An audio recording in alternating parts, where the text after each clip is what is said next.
Okay, ladies and gentlemen, thank you very much for being here today. Melvin Newman, that was quite the introduction.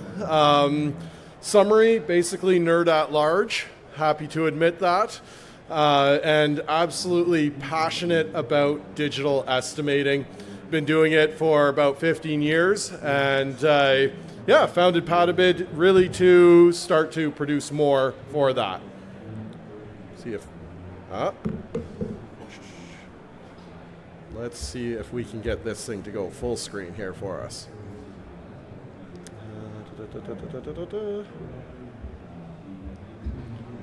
There we go. So, brief introduction. We're going to go over basically the life of a bid, high level, some of this stuff. If you guys, just a show of hands in here, how many of you guys are involved in estimating right now? Awesome, speaking to the right group of people. Another show of hands. How many of you guys are involved in digital estimating? Okay, yeah, awesome. So we're going to go over a introduction to basically the life of the bid. You guys will be fairly familiar with that. Historical estimating processes, so kind of the pen and paper methodologies. Some digital advantages, so why go wholehearted at digital estimating? And then best practices to set this up. Software selection kind of criteria, what to look for when you're selecting software for digital estimating. And then we'll close out at the end of that with some Q&A. And I'll try to keep it under 6 hours. So, you guys have already been introduced to me, so diving in here, the life of a bid. So everything that happens with estimating is the front end of business.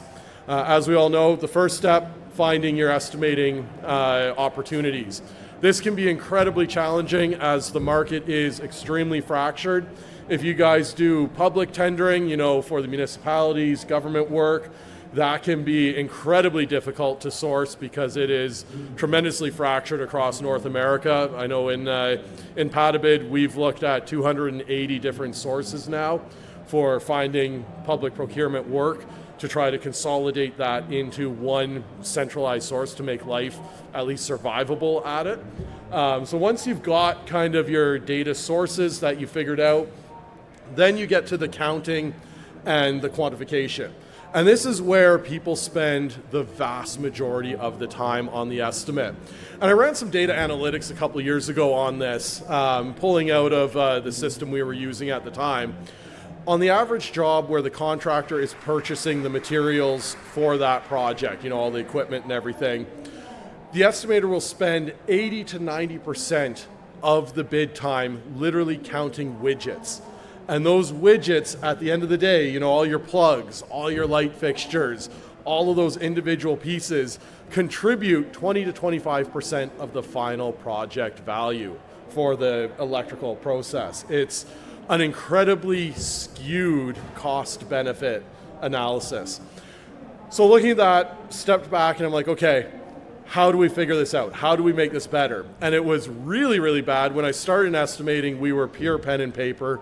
I was working for one of the larger electrical contractors in North America, and we were very, very pen and paper based. The first day on the job, the chief estimator came, dropped 200 pages on my desk, handed me a calculator, a labor manual, and a book on pricing, and he said, go.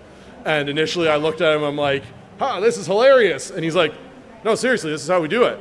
And I was like, really, this is like 2010.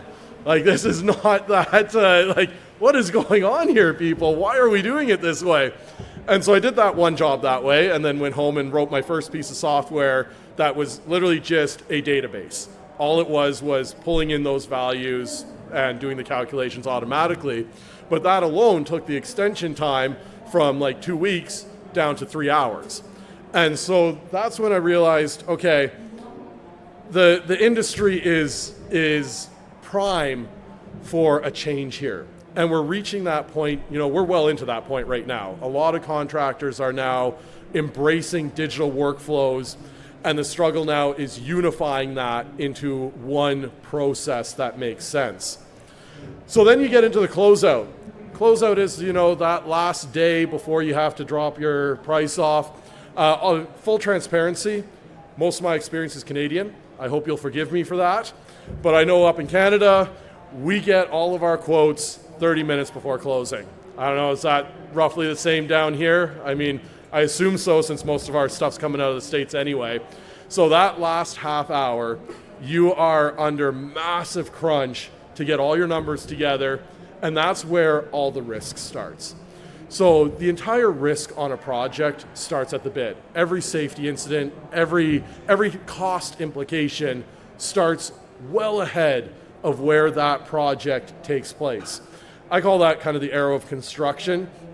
Very tip of that arrow is your BD, going out there, building the relationships, finding the opportunities. Then the rest of that arrowhead is your estimating. That's a little tiny part. Then you got your project execution, which is, the long part of the arrow, and then your turnover at the end. Everybody kind of focuses on the long part of the arrow. They're like, that's where I'm making or losing my money. There's a lot of truth to that. Absolutely, there's a lot of truth to that. It is important to get project execution right, but the reality is, if you don't get that bid right at the beginning, you have already lost every opportunity to make money on that project. Every risk, everything has to be identified in that 4 to 6 weeks right at the beginning. So historical estimating, bid opportunity arrives.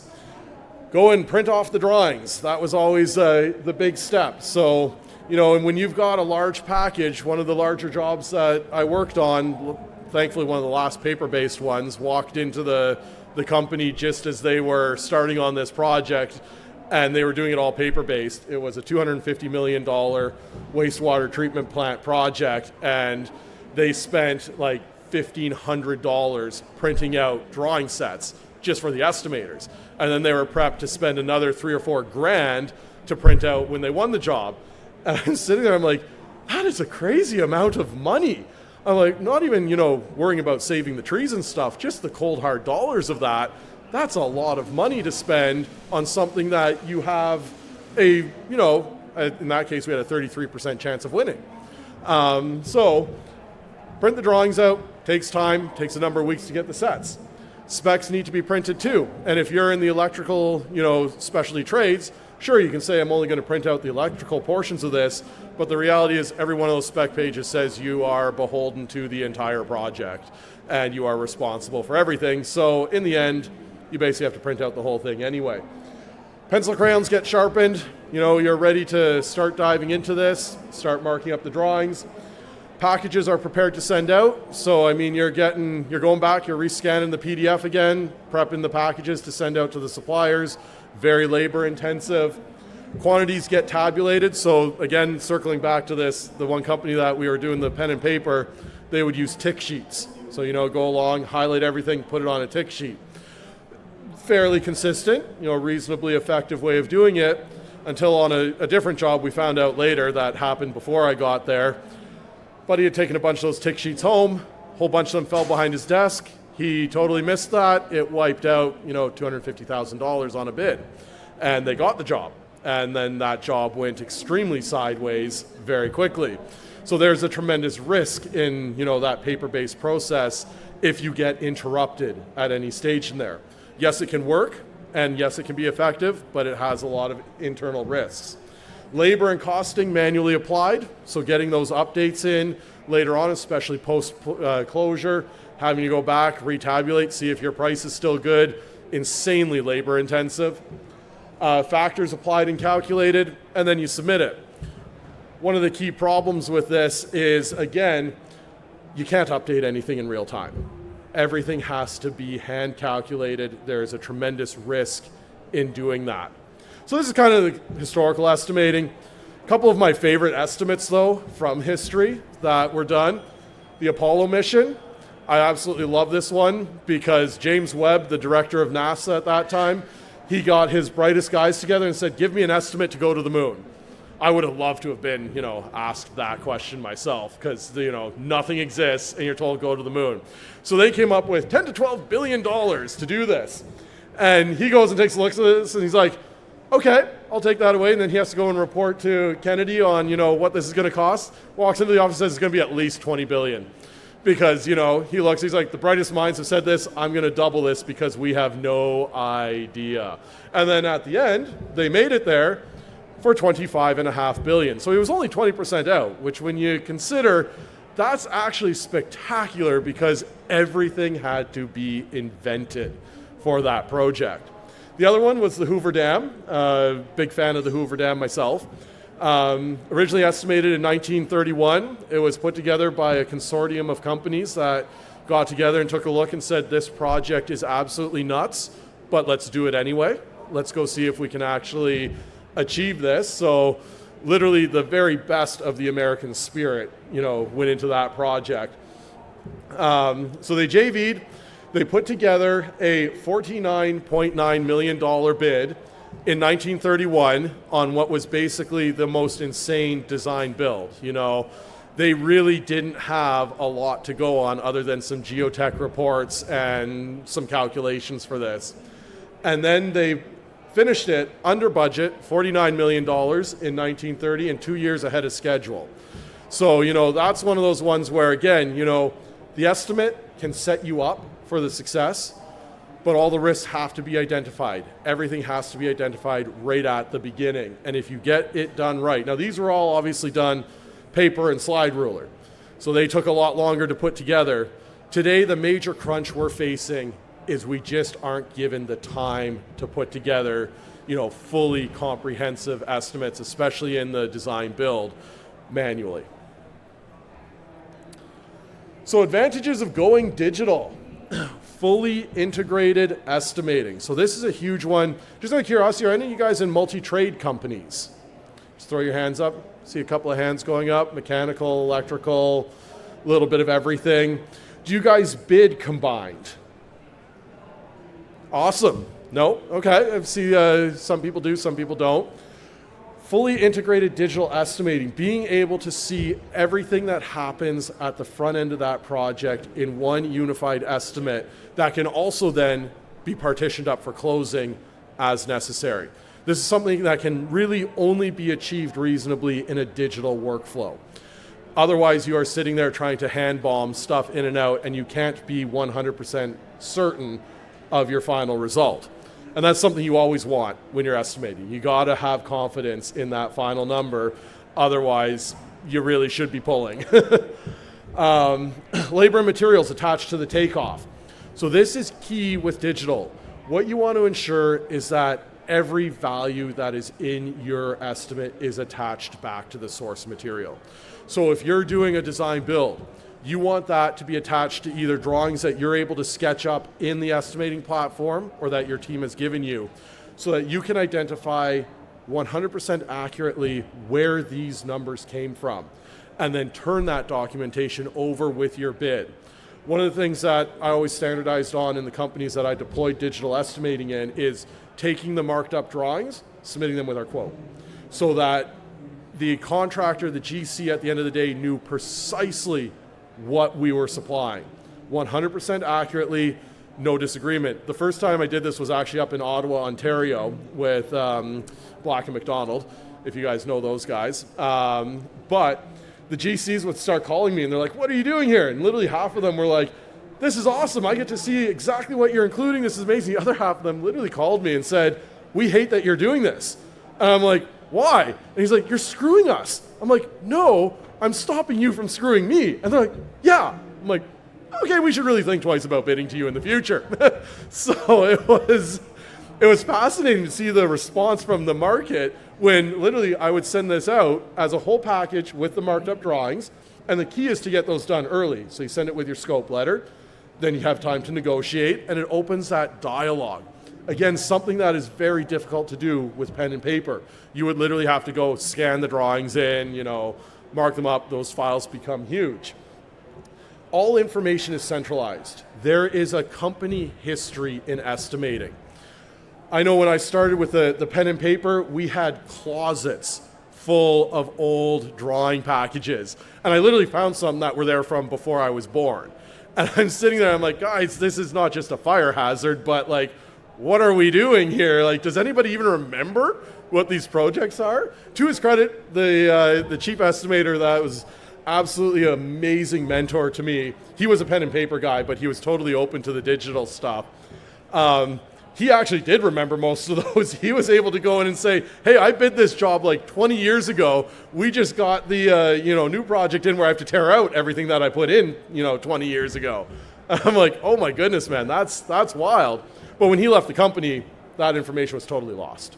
There was no more corporate history that you could go and learn from. Centralized digital estimating becomes your corporate memory on all of these projects. And when you set up the standards, one of the keys is the first guy that sets up your standards, you got to work really closely with them because they are setting the stage for so much of the future. Easy backup and reference. Again, this goes to those drawings perpetually getting lost. The number of jobs that we won that had to go digging for the drawing packages. You get that call 6 to 8 weeks later, the GC's like, congrats, you got the job. And then you're sitting on the phone like, oh crap, what did I do? Where are the drawings? What's going on here? Trying to find that information. It's much easier in the digital realm where you can just simply open it up. And again, that corporate memory is available to you immediately. Multi-user estimating. This has become much more important in the last 2 to 3 years. The ability to have multiple people working on an estimate together. And most importantly, from geographically diverse locations. When we were all struggling with the lockdown issues, the various different situations in the last couple of years, when you're doing pen and paper and somebody has to go home, has to stay home sick for whatever, a week, whatever it is, they can't do anything then. There is no ability to work remotely when you have pen and paper unless you get to take that home. Multi-trade engagement. So again, the ability to bring multiple trades together, one unified estimate. Speaking of working remotely, one of my favorite bids, we were doing a design build for a nuclear plant in Ontario. And I was literally driving with my boss from Ottawa to Toronto to meet with the GC. We were having a big, massive get together. He's like, we got to have the numbers ready. So hotspot to the phone. While he's driving, I'm sitting there filling in all the final numbers, filling in the final drawings, plug everything together. We arrive at the meeting, walked in, looked like all stars, walked out. I did lose a bet on what the Saturn V fuel was on that, so I had to owe my boss, a drink afterwards. But that was one of my most memorable drives, that, being able to work from literally anywhere to close out a job that you're heading down to see the team with. Best practices. So one of the keys is to properly set up your workstation. This is an initial stumbling point that I've kind of seen with people adopting digital workflows. How many of you guys work from laptops? Yeah, pretty much most of the people today work from laptops. When you look at the screen of this laptop here, for example, if I hold a 24 by 36 inch drawing up against it, I could see basically the title block on this laptop. People who jump into digital estimating, it's just, for some reason, it's the key one that is oftentimes missed, is the only thing that really matters in it is the screen size. You need to make sure that you have a screen that can fit a 24 by 36, that's kind of the usually average standard drawing, at 1-to-1 scale. A 48-inch screen is that dimension. If you get a 48-inch screen because it's measured corner to corner, at the standard ratio we have today, that works out to a 48-inch sized screen. And what you want to make sure is you get the 4K version of that. 4K is roughly the same resolution that the human eye sees. So when you load a drawing up on that, you will be able to see that drawing 1-to-1 scale, no zooming, no panning, no fiddling around trying to read the notes and missing something, because it's very easy to lose the orientation when you're working from a laptop-sized screen on here. And it was awesome because most of the teams that I've walked into in my career and set up digital workflows, the very first thing I do is I get the screen. And the managers come to me like, oh, what kind of computers do we have to buy? Well, I'm like, no, you can run this stuff on a Chromebook. There's no black magic to the computer. All that matters is that screen size. And then my team would always come back to me and they're like, oh my gosh, my mom told me don't sit this close to a TV when I was growing up. And it's like, sure, You could never watch a movie on a screen this size without getting a massive migraine. But when you're looking at drawings, it's no different than looking at paper. Nothing is moving. You're able to focus on each individual piece as you work through it. So I always standardize my teams on that 48-inch screen size. I personally take the approach of burn the ships. I always walked in and, once we settled down this team that did the $250 million estimate on pen and paper, when we were done that, I looked at them, I said, okay, that was the last one. We are never doing this again because it was utter and complete chaos. And so went out, we got them all 48-inch screens, put it on the wall, and I looked at the estimator, I'm like, okay, next bid comes in, it was another like $30-40 million water treatment plant. I'm like, you cannot touch the paper on this project. And he looks at me, he's like, you're insane. I'm like, sure, I'll be insane. You're not touching any paper on this at all. And so I got screaming phone calls, I got everything from this guy. I'm like, hold the line. I'm like, if I need to work till midnight to help you finish this job, I have no problem doing that, but you're not touching paper on it. And so finally it was a 4-week bid. Close the job out, shut it down. He calls everybody into the bullpen. We all sit down. I'm ready here to, get the knives out. They're all gonna, string me up and I'm dead. And he looks over, he's like, okay, guys. He's like, I get it. He's like, this is what we have to do. He's like, there is a learning curve to it. But he's like, once you get through it, he's like, I can see exactly what's going on. Because we were getting questions from management during closeout. They're like, oh, we want to see this. Fire it up on the drawing. There you go. It's on the drawing. Here it is in the estimate. The two are linked together. There was no more questions. And then the managers are like, oh, okay. And then I want to see it broken out this way. Show me, this system. Great. Collapse it all down, summarize it. There it is in that system. The closeout became a complete no-brainer on this one project. And it was all, again, tied right back to the source material. So the key too is to select your PDF viewer editor. Ideally, you want this integrated with whatever software platform you choose to go with as a company. Again, so that link is basically hard-coded in there to attach it. So there's a number of individual platforms out there. I mean, I'm sure most of you guys have heard of Bluebeam. It's kind of one of the more common ones in construction these days, just in general.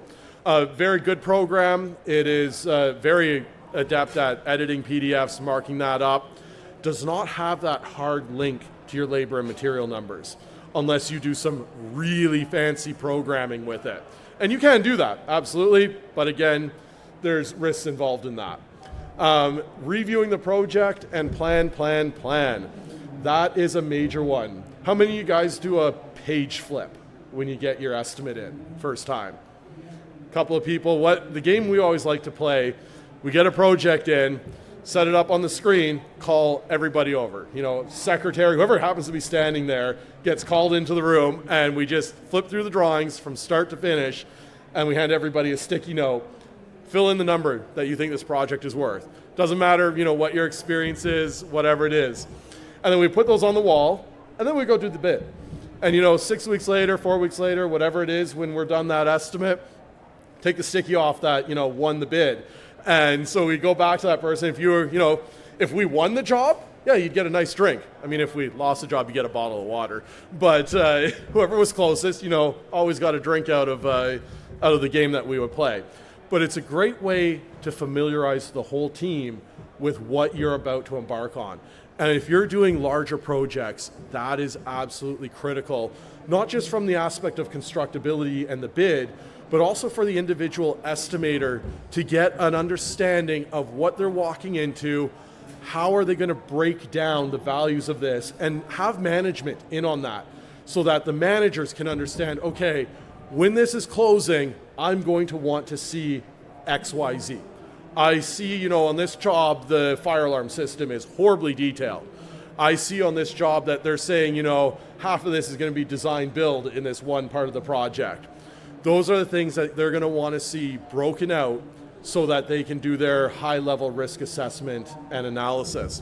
So when you plan for that right at the beginning, it sets it up for a successful closeout. Everything at the beginning of a bid, regardless of your methodologies, should be set up for those last 30 minutes because that's when the gong show happens invariably. Select your breakdown strategy. So this is critical. How many of you guys use detailed breakdowns in your estimating? I see a few of the, okay, good. Yeah, that is absolutely critical to get your breakdown strategy right. At a minimum, I always tell people you must use drawings, systems, and then areas. Those are kind of my top three that I always tell my teams you must break down, because again, it always comes back to that closeout and post closeout where, during closeout, your management is going to know, hey, I've lost money on the last job on fire alarm, so I'm really going to focus on the fire alarm analysis on this one. So show me the fire alarm takeoff you've done, or the distribution or something. They always want to see things broken out. So as long as you tag the systems properly, this is something that's really easy to do in digital. When you preload that data in, and it's absolutely critical to preload that data in during the plan at the beginning, it takes, it's interesting because, I worked in a couple of teams where they're like, well, that takes so much more work. And I'm just like, go do it. See how much more work it actually is. And it literally took an extra couple of hours. And we would, on one of my teams, we actually had one guy that was dedicated. He would take a day. Every time we got a new significant estimate in, he would take a day and he would build that breakdown structure. We would all agree on it. And then he would go and preload the estimate with that. And then we would feed the estimators into the project. And everybody knew their position. They knew what they were to focus on. It was a massive risk mitigator. There was no more overlap, and more importantly, there was no more underlap where somebody missed something, because it was all laid out right at the beginning, and it was all defined by that breakdown strategy. Spending the time at the beginning to get that strategy right is huge. And once you get that set in stone there, you can start to feed into it. We set that up as actually corporate standards in the teams that I've worked on, to make sure that you could break out everything at the end, however management and the client wants to see it. The other famous one is the moment you go over budget on a project. And I mean, we can all look at the projects typically these days and tell right away. You ask the client, hey man, what's your budget on this? And they're like, oh, $10 million. And then you go and look at it and you're like, this is going to be $15 million easily, especially these days with everything blowing up. Well, then you want to break it down by area, because typically the client's going to come back to you and say, wow, this is over budget. And you're going to smile and say, yes, I told you that at the beginning. And then you can say, okay, but here's your top three areas. Are these all necessary for the success of your building? Like, do you really need this extra warehouse out over here? If you don't need that, we can cut out for you right away this much money. And having that in your breakdowns from ground zero will help you step up with your clients faster than your competition who don't do that. You're able to make that call literally on the call with the client. Setting corporate colors, symbols, and markup. So something that you really can't do with crayons, because everybody has their own box of crayons. When you're all using a unified system for this, you're able to actually set your corporate standards. So what are we actually going to bid with? What colors are the systems? What colors are the symbols? What symbols are we going to use in our design build layouts? How are we setting this up so that every estimator, and most importantly management, knows what they're looking at, how and when? And this is something, regardless of what platform you standardize on, these are kind of the steps that you have to go through at a high level when you're deploying any sort of digital estimating strategy. As I said, there is a bit of a learning curve to get digital estimating nailed down. But once you do, this again becomes your corporate memory so that every bid is bid the same way. In general, I mean, every project that we do, let's be honest, is a prototype. Every building that we build is typically individual and unique. But as long as the process is the same, you're set for success. So this is kind of one of my favorite setups that we had in one of my last crews that I did this in. 48-inch screen in the middle.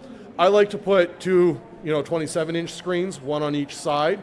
I like to have one of them switched to portrait mode. And what that lets you do as the estimator, you can put your specs there. You can put any of the other details, shop drawings, anything of that kind of information to tie in that you need to reference can be there. And in that portrait mode, you can read multiple pages at a time. And a lot of this goes back to let's stop scrolling, let's stop clicking, as minimum mouse movement as possible. Again, saves time. It's ridiculous when you actually go in and see how software works, how many mouse clicks to do something in different pieces of software. That actually adds up to statistically significant amounts of labor in a year. As an Uber nerd here, I've gone and looked at some of this stuff. You don't ask me those questions and you won't regret it. But then on the other side, you've got another monitor there where they can keep their emails going. You can have your team session open there where you can talk to your team members. Again, a lot of this goes back to if your teams are in diverse locations. I was often working with teams across the country when we were doing major design builds. So we would have subject matter experts that we would call into the estimates. With the digital estimating, we were literally able to put them into the platform and say, hey guys, this is what we're looking at. This is how we're going. What are your thoughts on this? How do we do this? The other one that this matters, when you get this set up right, you can also start to slot non-subject matter experts in. When you get your specifications set up, when you get all those details in, one of my other favorite projects, very memorable, that came back to me when I was earlier on with Black & McDonald, boss came to me and he said, hey, we've got a project here to bid on. It is a biodiesel refining plant. And I'm like, oh, this will be really good. I'm excited about this. He's like, good, hold that feeling. He's like, here are the 1,200 drawings for it. I'm like, awesome. He's like, the client wants it in 3 days. And so he looks at me, he's like, I laughed, and he's like, no, seriously. He's like, the client wants it before the end of this week. They have to have this for sanctioning. And I looked at him like, okay, that is a rather insane ask. He's like, what do you need to do it? I'm like, thankfully at this time I was married, no kids. So I'm like, I'm gonna bring my wife in and I will work 24 hours a day for the next 3 days for you. She will come in after she has done her day's work and we will work all night on this and we will get this done for you in 3 days. And he's like, are you serious? And he's like, can your wife do this? I'm like, yes, we had tuned out the system so that all it was click the icon for that, for the symbol. So everything was visual. I'm like, I am able to then at the end go and load all of the intelligence into it afterwards, so that each item has the right materials and whatnot. But all we need right now is to rip this off like nobody's business. So he looked at me, he's like, okay, calls the client back. He's like, we will cover Melvin's overtime, but you're going to pay for his wife. And the contractor, the client's like, seriously? And he's like, yeah, seriously, you're going to cut his wife a check. And we're like, okay, so they did that. So I brought my wife in, I literally sat her down in the cubicle beside me, and she's like, okay, let's go. I'm like, when you see this, when it says, 90 elbow there, when it says this here, click this icon, put the number in. That's all you have to do, count it on the drawing. And we were actually able to rip off 1,200 drawings in 3 days. And we submitted an $11.5 million bid to the client after 3 days of psychotic estimating. And then the client, of course, said, no, this is over budget, we're canning the project. So that sucked. But they then cut my wife a check for, $2,000. So she was actually very happy at the end, and that's all that matters. So that is what you can do when you've got this tuned out with your corporate knowledge built into it. You are able to start to backfill in those emergency situations with non-technical. My wife was a trained social worker. So really about as, non-electrical as you can get. And that was hilarious when we were doing home renos. We're walking down the halls at Home Depot and she's like, oh, that's what I was counting. Oh, those are those pieces. I'm like, yep, this is what it looks like. But yeah, to circle back, the absolute key is to get that screen set up properly to do your bids. Best practices for review the project from a high level. One of the key ones here, sort by 0 hours and $0. So any software that you purchase must be able to sort and filter on. So the key one here is when you see that column layout in that table, click on it to sort it by 0 and then go down everything that has a 0 value. Does this make sense? Was something missed in a pricing update? Was something put in as a job item that doesn't have price and we have to go plug that in? What are the key risks here and misses, and does it make sense? couplings, depending on which labor manual you're using, couplings don't have labor. But you got to make sure that that makes sense. So you ask, are we using Suderman labor where it's supposed to be in? Or are we using NECA where it's not in? Does this make sense for what you're doing? So that is an absolutely critical one when you're reviewing kind of your B materials there. Summarize the breakdowns. Summarize by those systems, by those areas. So when you look at it broken down by drawing, does this make sense? When you look at it broken down by system and you see that fire alarm system is $150,000 and your distribution is $50,000, okay, something is severely skewed here. Are we actually okay with this number still? Like, did we miss something? Is something deleted from the estimate, or was something just allocated incorrectly and we can go back and quickly fix that? Do the values make sense is absolutely critical when you're doing that post takeoff but pre-closeout check. Check the last pricing update. So do you guys use automated pricing updates and such? I'm seeing a bunch of nodding kind of here. Good. When was it last updated? Did that update make sense? When you're doing those processes, you should never blindly trust the machine to go and do it for you, but actually check on it and make sure that the pricing update was applied properly and you're using the current pricing. Just out of curiosity here, were you guys getting like wire quotes that were only valid for 24 hours? Yeah, okay, so that wasn't just in Canada where we were. It's been a little bit wild here. So you really, really need to make sure that your pricing is up to date and check when it was last updated. So the system should track that for you. Make sure whatever system you have tracks when those prices were last updated so you can be sure what's been done. And same within the actual estimate. It should track who has edited what, when, and how.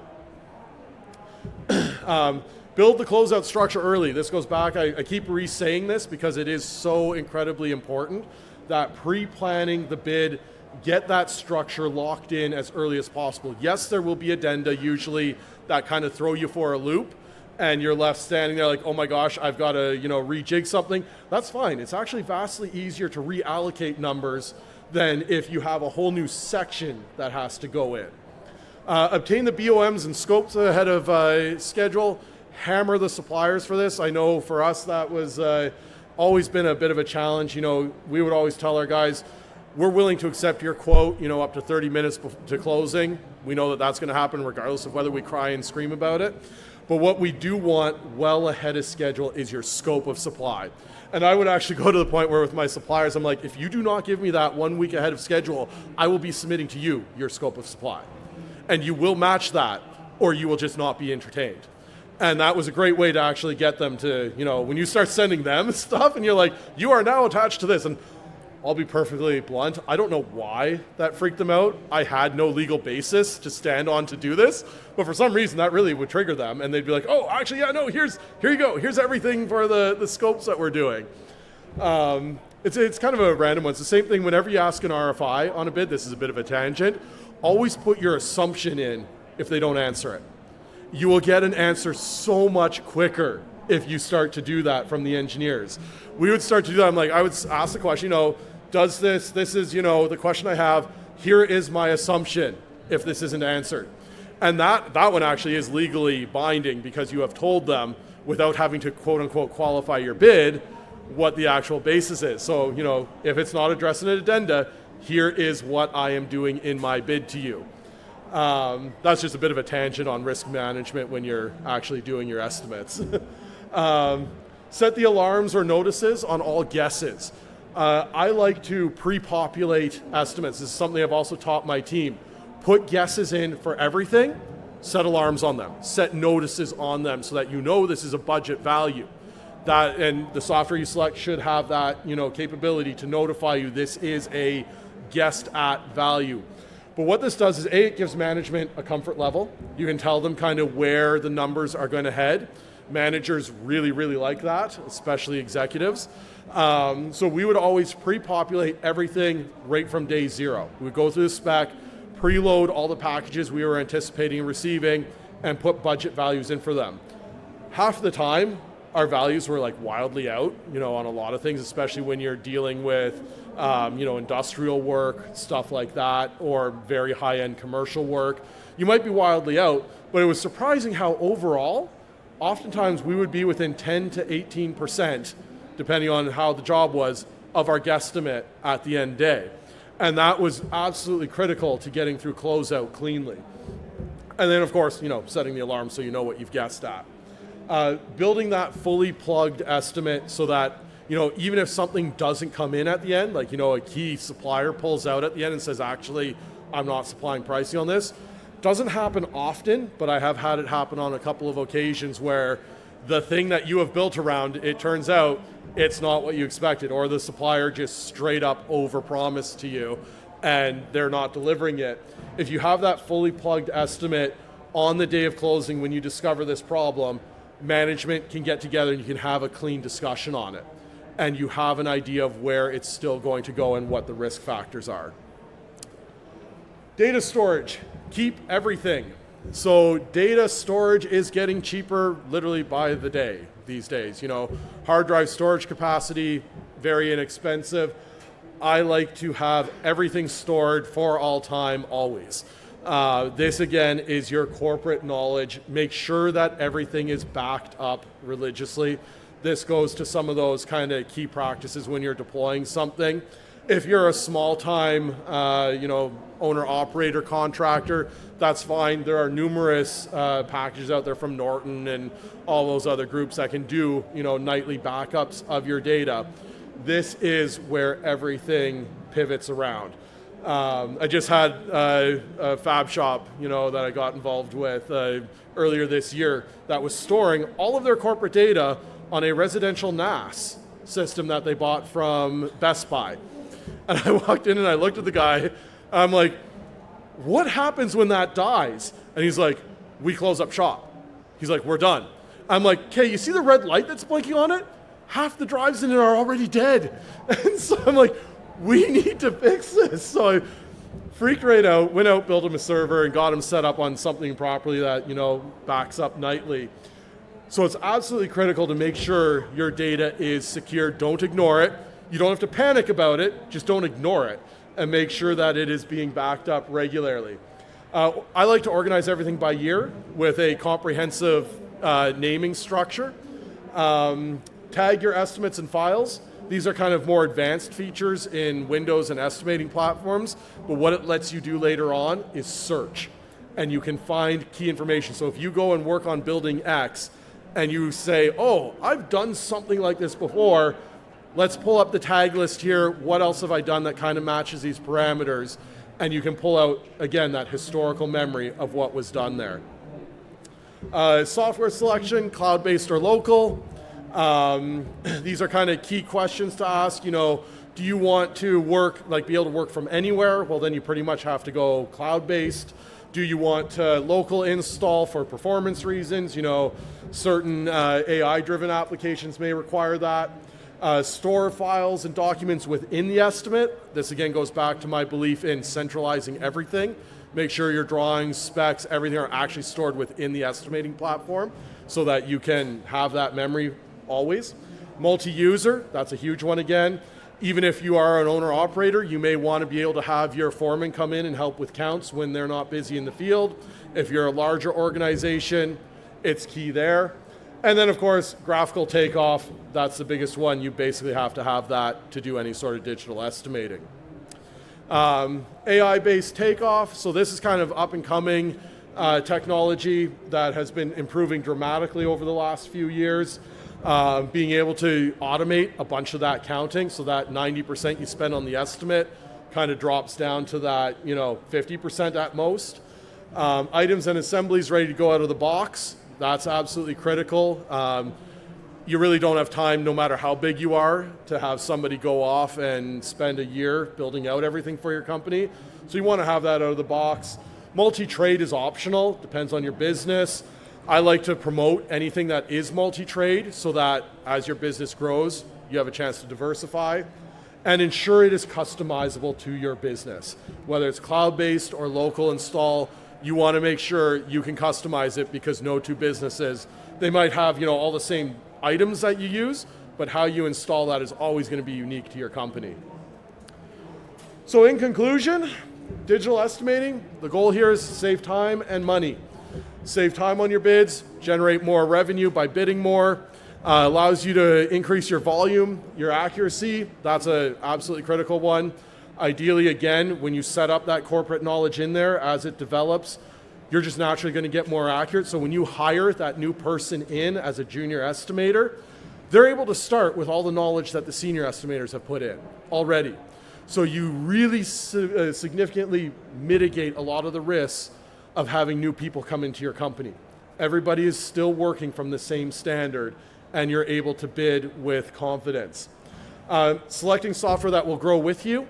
Again, that's finding something that, depending on the size of your company, can diversify into other trades, into other pieces, and then the data centralization. When you start, if you ever want to talk about data analytics, feel free to come talk to me. I will try not to make your eyes glaze over. Again, hugely passionate about that. Estimating is the world's most amazing poker game. Everything is data analytics. It is, yes, it is a gamble also, but you are gambling your company on it. There is so much that can be pulled out of your estimating platform. Ensure that it has the ability for you to tap into it and start to extract that key intelligence for your company. Thank you guys, ladies and gentlemen. Thank you very much for taking the time today. Thank you. Make sure to complete your online evaluation there.